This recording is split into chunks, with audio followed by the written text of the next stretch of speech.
আপুনি বাৰু জানেনে ভাৰত চৰকাৰে বিগত কেইবাবছৰ ধৰি অতি এটা গোপনীয় মিছনৰ ওপৰত কাম কৰি আছিল। ইমান গোপন যে আমাৰ দেশৰ মিডিয়াও ইয়াৰ খবৰ পোৱা নাছিল।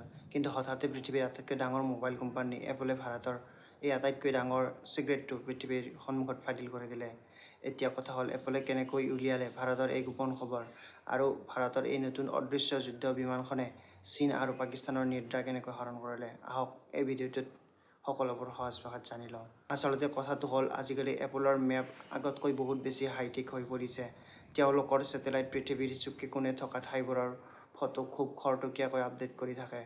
আৰু ঠিক তেনেকুৱা এটা সময়তে তামিলনাডুৰ ডিণ্ডিগুলত থকা ডিআৰডিঅ'ৰ এটা মুকলি পৰীক্ষাগাৰত ভাৰতৰ প্ৰথমটো পঞ্চম প্ৰজন্মৰ ষ্টেলথ যুদ্ধ বিমান AMCA এডভান্সড মিডিয়াম কম্বেট এয়াৰক্ৰাফ্টৰ টেষ্টিং চলি আছিল।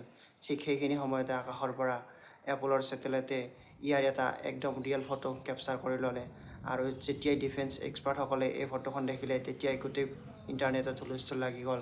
কাৰণ এইখন কোনো সাধাৰণ বিমান নহয়, এয়া হৈছে ভাৰতৰ ভৱিষ্যত ষ্টেলথ আৰু RCS মানে কি? এতিয়া আপোনালোকৰ মনলৈ প্ৰশ্ন আহিব পাৰে যে এই ষ্টেলথ যুদ্ধ বিমান বা অদৃশ্য বিমাননো কি বস্তু? ই সঁচাকৈয়ে অদৃশ্য হৈ যায় নেকি? কথাটো তেনেকুৱা নহয়। বিজ্ঞানৰ ভাষাত ইয়াক কোৱা হয় RCS অৰ্থাৎ ৰাডাৰ ক্ৰছ ছেকচন। সহজকৈ ক'বলৈ গ'লে শত্ৰুপক্ষৰ ৰাডাৰৰ চকুত এখন বিমান কিমান ডাঙৰকৈ ধৰা পৰিব সেয়াই হৈছে RCS। ধৰি লওক আমি যদি আমাৰ দেশৰ Sukhoi 30 যুদ্ধ বিমানখন লওঁ, তেন্তে শত্ৰুৰ ৰাডাৰত সেইখন 4 মিটাৰ স্কুৱেৰ বুলি ধৰা পৰে।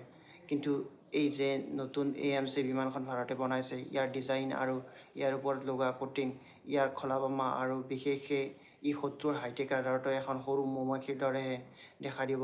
ভাবি চাওক, শত্ৰুৱে ভাবিব কিমান পোক-পৰুৱা উৰি ফুৰিছে, কিন্তু আচলতে আকাশত গৰ্জন কৰি থকা ভাৰতৰ মহাবাহু AMCয়ে। বহুতৰে ধাৰণা আছিল যে ভাৰতে চাগে আমেৰিকাৰ J-35 আৰু চীনৰ J-20ৰ কপি কৰি এই বিমানখন বনাইছে। কিন্তু এই লিক ফাদিল হোৱাৰ ফটোখনে প্ৰমাণ কৰি দিলে যে আমাৰ বিজ্ঞানীসকলে কাৰোতকৈ কম নহয়। ইয়াৰ ডিজাইন একেবাৰে সুকীয়া। ইয়াক এটা ডেল্টা উইং ডিজাইন দিয়া হৈছে আৰু ইয়াৰ গাঁথনিটো একেবাৰে যোৰা টাপলি নোহোৱা। ই কেৱল ৰাডাৰৰ চকুতেই অদৃশ্য নহয়, বৰং আকাশত উৰি থকা সময়ত ইয়াৰ শব্দও খুব কম হ'ব। অৰ্থাৎ ই হ'ব ছুপাৰ চাইলেণ্ট।